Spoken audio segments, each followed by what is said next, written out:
ঠাকুরগাঁওয়ের বালিয়াডাঙ্গিতে বিএনপির সম্মেলনে ফলাফল ঘোষণা নিয়ে জেলা বিএনপির সাধারণ সম্পাদকের গাড়ি বহরে হামলা ও ভাঙচুরের অভিযোগ উঠেছে উপজেলা বিএনপির নেতাকর্মীদের বিরুদ্ধে।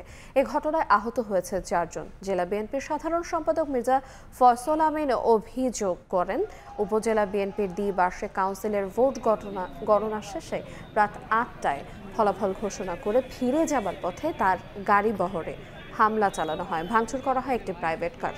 এ সময় তার দলের 4 জন আহত হয়।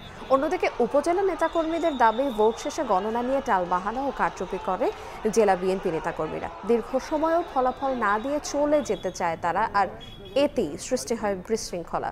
পরে সেনাবাহিনীর হস্তক্ষেপে পরিস্থিতি নিয়ন্ত্রণে আসে।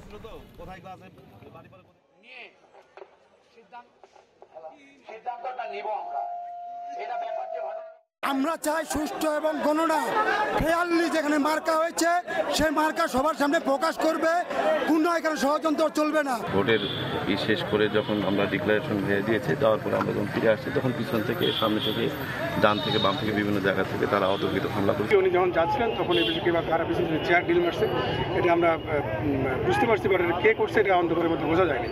তো আমরা বিষয়টা খতিয়ে দেখতেছি। আমাদের যারা এর ভিতরে মানে এর সঙ্গে যুক্ত আছেন তাদের বিরুদ্ধে কঠোর আইনের ব্যবস্থা।